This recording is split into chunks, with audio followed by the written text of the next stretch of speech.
to World Desk on Niger Live Television, reaching you from Bielsa's capital city, Yenagoa. My name is Barbie Mkparu, and I'll be bringing the world closer to home.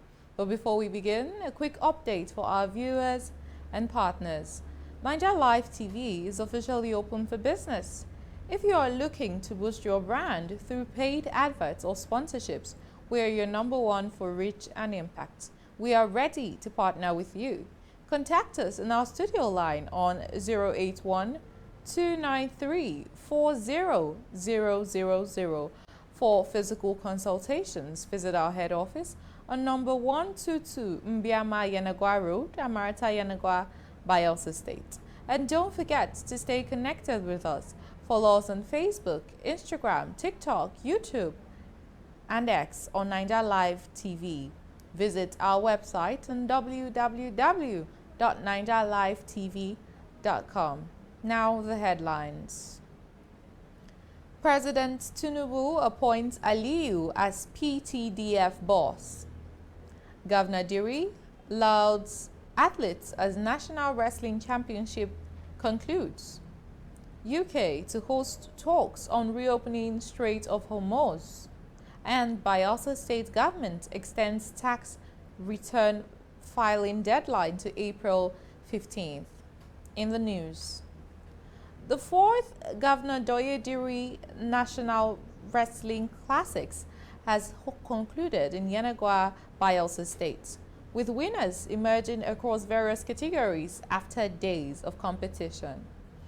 Governor Doye-Diri, who declared the event closed, commended the athletes for their performances, describing all participants as winners and urging those who did not secure medals to remain motivated for future competitions.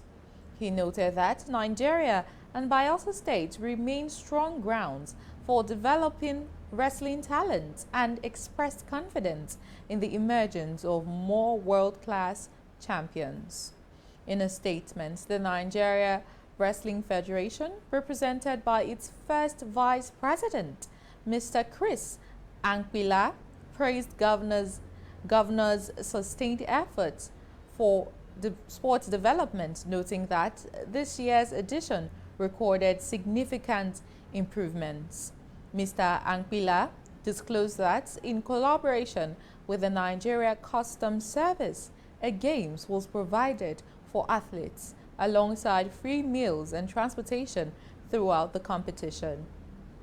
Also speaking, the Bielsa State Commissioner for Sports Development, Mr. Daniel Igali, described the tournament as historic, noting that athletes received participation fees for the first time in the national competition, in addition to prize money awarded to them, as well as monies awarded to medalists, states, and clubs.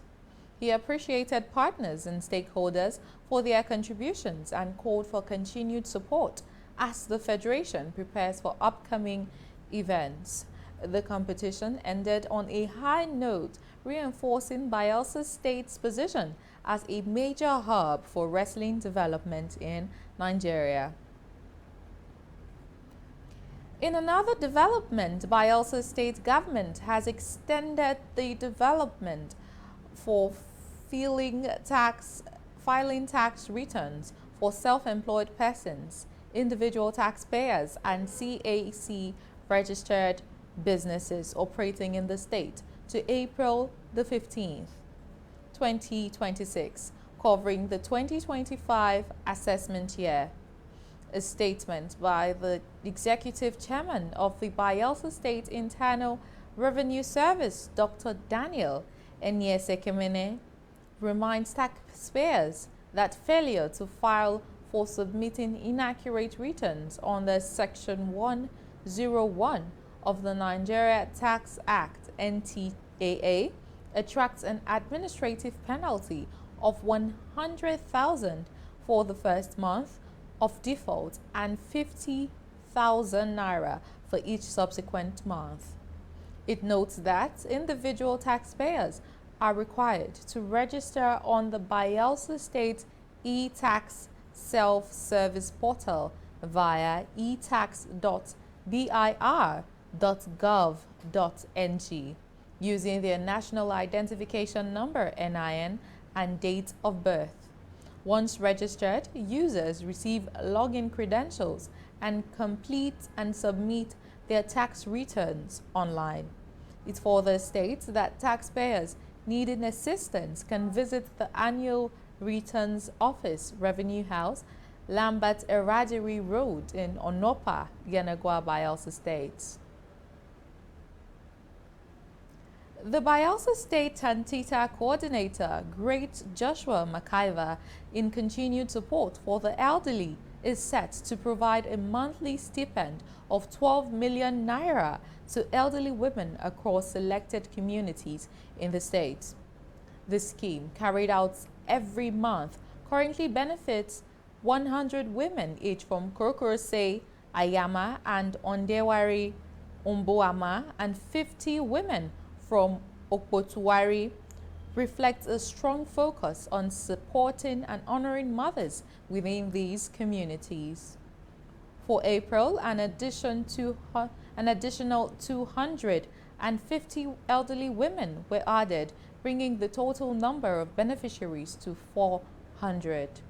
Beyond financial assistance, the initiative under the Izon Tukpa Care program honors the lifelong contributions of these women, highlighting dignity, care, and appreciation for their role in society. Great Joshua Mkparu is recognized for his consistent commitment to the welfare of elderly, particularly mothers across the state. President Bola Ahmed Tinubu has appointed Professor Shaibu Shehu Aliyu as Executive Secretary of the Petroleum Technology Development Fund, replacing Ahmed Galadima Aminu, who resigned to contest the 2027 gubernatorial elections in Adamawa State. In a statement by the Special Advisor on Information and Strategy, Bayo and Onanuga, to the President also renewed the appointment of Sule Abdulaziz as Managing Director and Chief Executive Officer of the Transmission Company of Nigeria for a second and final term, noting that both appointments take immediate effect. The President expressed confidence that the new appointee will reposition the agency to enhance human capital, development, innovation, and strategic support for the oil and gas industry in line with national priorities. Plateau State Governor Caleb Mutfwang has said authorities are yet to identify those responsible for the recent attack in Angwa or determine their motives. The governor made this known after a meeting with the President Bola Ahmed Tinubu at the presidential villa in Abuja, describing the killings as barbaric and an act of terrorism, while noting that investigations are ongoing and measures are taken to manage the crisis. He stated that the situation has been brought under control, with security agencies restoring calm in the affected area, noting that victims have been evacuated to the mortuary while families have commenced burial of some of their loved ones. On the international scene, a French court has refused to extradite Halima Ben Ali, daughter of Tunisia's late former president Zine El Abidine Ben Ali, over alleged financial crimes. The Paris Court of Appeal ruled on Wednesday that Tunisia failed to provide assurances of a fair trial before an independent and impartial court, a key condition for extradition. Halima Ben Ali facing allegations of laundering assets acquired during her father's rule between 1987 and 2011 was arrested in September last year in Tunisia's request while attempting to board a flight from Paris to Dubai. Her lawyer, Samia Muktov, argued that extraditing her to Tunisia would amount to a death sentence. Still on the foreign scene, Britain is set to host talks amid the forming of a coalition of countries to explore ways to reopen the Strait of Hormuz, following rising concerns over access to the vital waterway. The virtual meeting, to be chaired by Foreign Secretary Yvette Cooper in London, will bring together about 35 countries, including France, Germany, Italy, Canada, and the United Arab Emirates, UAE, to discuss restoring freedom of navigation in the area. However, the United States is not expected to participate, with the talks coming from the United States President Donald Trump, stated in a national address about the strait could be reopened naturally, adding that countries dependent on the route should take responsibility for ensuring its accessibility. And that concludes the news on this hour. You have been watching World Desk on Niger Live Television, reaching you from our studio in the heart of Yenagoa. My name is Barbie Mkparu. Ensure you have a peaceful and productive day ahead.